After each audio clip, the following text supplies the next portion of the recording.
Today we're going to talk about what type of RV you should rent for your next road trip. You've decided you want to go campervanning, and now you have this big question mark: which vehicle is the best for your purpose? Vehicle. Anyways, I'm Jen. And Yvonne. So welcome to Road Trip Explorers, where we provide hacks, tips, and guides to help you prepare for your next campervan holiday. Let's jump right into it. So yeah, RVs, right? Like when we think of RVs for the first time, I picture, back from my childhood, this big vehicle. She hates when I say that. This big, big campervan RV with like the bed on top of the driving cabin. That's what I have in mind. Yeah, and it makes sense, right? Like, I totally stumbled upon that one, but it makes sense, right? Like an RV, when you think about it, you think of this massive thing. Here in Germany, or in Europe, you usually picture Germans and Dutch, the ones with this big RV. But actually, RV stands for recreational vehicle, as Yvonne would say. And it's not defined by size. Yeah, exactly. It can be from a very tiny converted, how do you call it? Car. Maybe we can put a picture here, like a car, right? To a super massive Class A motorhome, they're called, which has the whole shebangs, right? Like they have like flat screen TVs, maybe like leather couches. You can even like hide your smart in the trunk or somewhere. Yeah, those crazy stuff, right? But we're not talking about those here. So to make things simple, right? We have classified RVs for us in two ways. In two types, I must say. Yeah. There are the compact RVs and the non-compact RVs. So we're going to jump into both of them and give the pros and cons for each. And at the end of the video, you will know more or less which RV to rent for your next campervan road trip. Absolutely. Compact RVs. So these can range from anything from a small family van car or a small car in general. It doesn't have to be a family van. It can be any car where the back seats have been pulled out and the mattress is either put in its place or on top of it. Like a car that is like a station wagon, right? Not like a limousine. Yeah, not like a limousine. Well, a limousine also could work. There are very creative people out there. Really, anything can be converted into a campervan. It's another name for these compact RVs. But the most classical example, it's a Volkswagen Kombibus, or Bulli, as some people call it. I have an example here. It's one of these. You can see it. It's my little Lego. She loves Lego. I love Lego. And you get the point, right? It's up here. They have some bedding where you can sleep. There's no fixed toilet or shower in these campervans, both the manufactured ones and the converted ones usually. These vehicles usually have a bed for between 2 to 3 people. These beds, funny enough, are called berths. I don't even know how to pronounce that correctly. It's a berth, just like on a ship. Yeah, it sounds like birth, you're giving birth to something. But it's a berth. I don't know. ER, Okay, yeah. So they're called like that. And the kitchen situation, it's a bit more of a creative type, right? It depends. You can either have camping gear that you have like a gas stove that you take out and you cook outside. Or in the case of the manufactured ones, it could be built in somehow. So on the side of the van, you could have some sort of pantry with a sink and a little gas cooker as well. So what are the pros and cons of these type of vehicles? So the first big pro, we already talked about it, is obviously the size. The size in terms of it is compact, it is small, it is car-like, meaning you can fit into any normal parking spot, whether it's sideways or frontal or rear parking. You don't need many people helping you to fit into that spot. Yeah? That being said, obviously parking is also cheaper. And not just parking. The rental itself of a smaller campervan or a compact RV, as we're calling it right now, could be half of the price as like a non-compact, which we're going to talk about later. So that already is a big factor when planning a vacation in terms of budget. Next point, let me just real quick look at my cheat sheet. It's not just, we're pretty much going into the budgeting right now, because it's not just that it's cheaper to rent, it's also cheaper to handle. It consumes less fuel. Again, it's lighter. It has a better, consumption in terms of a big vehicle. So you're saving on gas. And also, depending on where you're going, and you're driving toll roads or taking a ferry, New Zealand, you're saving a lot of money on those roads or those ferries, because usually those prices are calculated again by size, weight, length, whatever. And these camper vans usually are they fall sometimes or most often than not in the car as a category, right? So that's a cool thing. And what are the negatives of then such a small camper? One more pro though. Oh, which other pro? One more pro, again, in terms of saving and making a better experience out of it. Yeah. Campgrounds. So True, yeah. you will hear a lot of, when talking about campervanning or campgrounds and free camping, whole different topic for another video to dive in deep. But if you choose to go on a campground, you will again pay cheaper rates because most likely or not, the compact ones, you do not need electricity. I mean, there are some, if they're manufactured, that can use electricity, but you don't have to. In camping terms, you're usually talking about a hookup. So you can get campground sites without hookup, and those are cheaper. There are, depending on where you are, there's more availability. And also, a lot of times the sites have the way better location, meaning close to the water, a river, a lake, depending on where you are, or even closer, to the entrance exit, so you save some time and have this gorgeous view. Yeah, so these places are called tent sites, and that's usually where first rows to anything really happens, is in the tent sites. And with a small car or campervan, you can totally park in these places. Yeah. So what are the cons or not so positive things about renting a small campervan? It's tight. Yeah. It's tight depending whether it's a car or a family van or a manufactured one. In a manufactured one like the Bully, you already have a little bit more space, but still you need to be able to move around in tight space. Maybe even, if it's a car one, you can't really sit up when getting out of your bed, and you'll hit your head to the roof. So this is, maybe not such a luxurious feature of such a compact RV. What else? Yeah, what else is that it's generally not good for more than 2 people, I would say. Even 3 people is stretching it.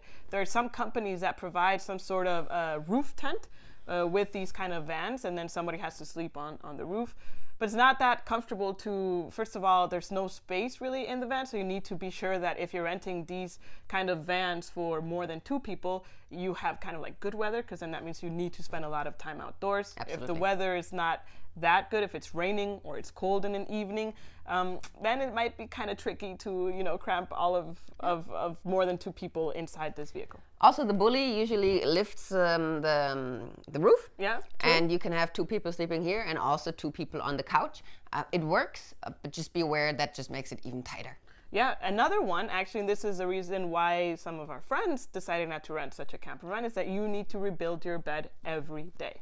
You need to build it and unbuild it. So because it's such a small quarter, right? Quarters, is that how you say it? Yeah, such a small space. There's not much room for movement. So if you need to shuffle your luggage or whatever, it's easier to unbuild the bed to have a little bit more of space and then build it every evening. Yeah. Now that was for the compact RVs. Now let's go to the non-compact RVs or recreational vehicles. I wanted to say that again.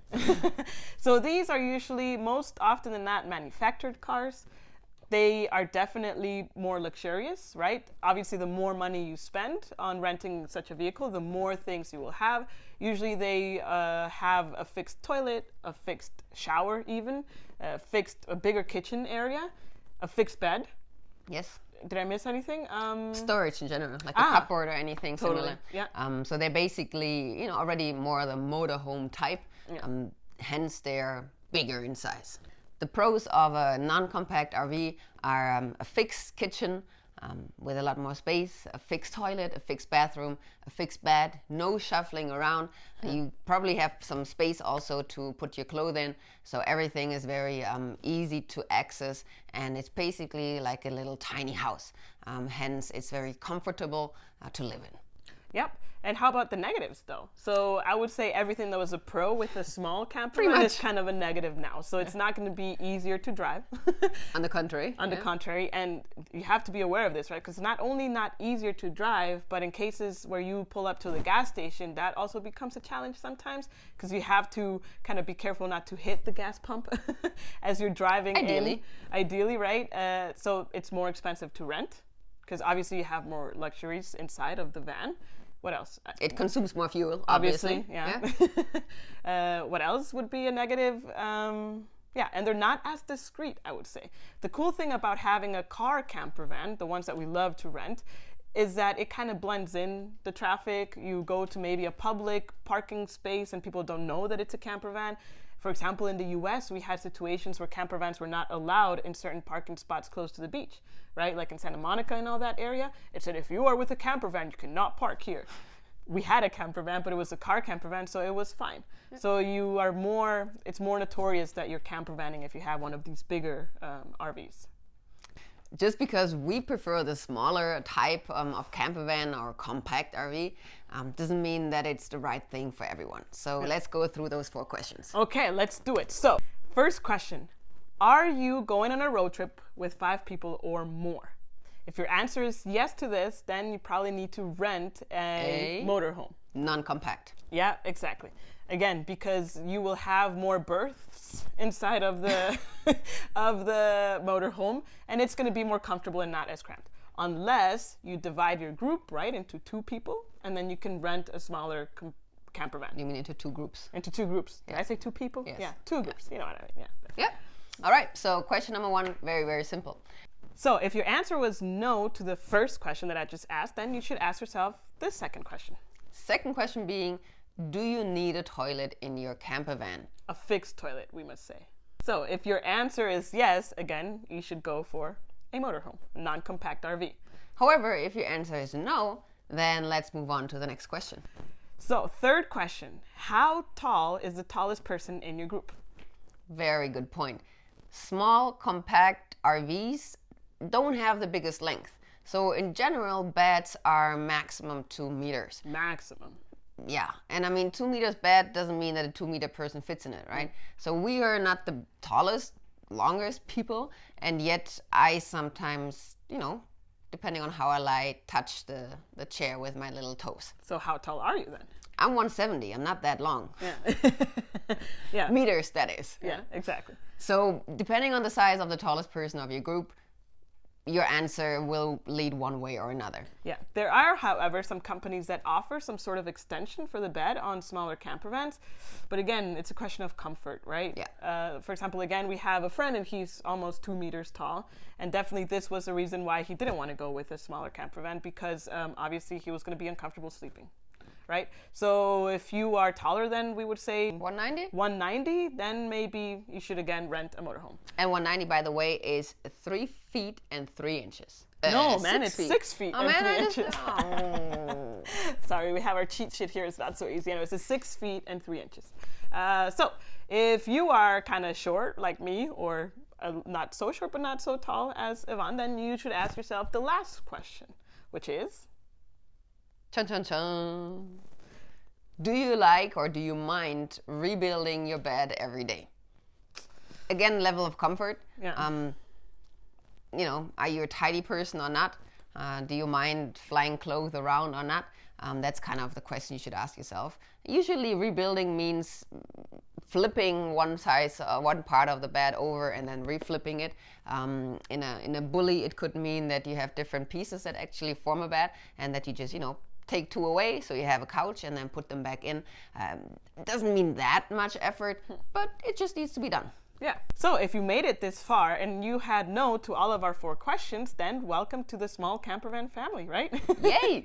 So it's no secret we love renting small campervans, compact RVs as we call them in this video, just simply because of all the pros that we mentioned, right? Again, they blend very well in traffic and in other areas. People don't really know you have a campervan. What else? They're small, they're easy to drive, cheaper to rent. They consume less fuel, and you have the best spots in campgrounds. Everybody gets jealous. So we hope this video helped you and again inspires you to go out there, rent a campervan for your next holiday, try it out, right? Like, it's so much fun. Don't try it out, do it. True. It's either you do it or you don't. So do it. And again, if you have any questions about campervanning or road tripping in general, make sure to leave them down in the comments below. We definitely read them and we will create content to answer those questions. Be sure to subscribe as well so you can get those answers for your comments. Yeah, cool. So in the meantime, keep on campervanning. Whoop, whoop. Whoop.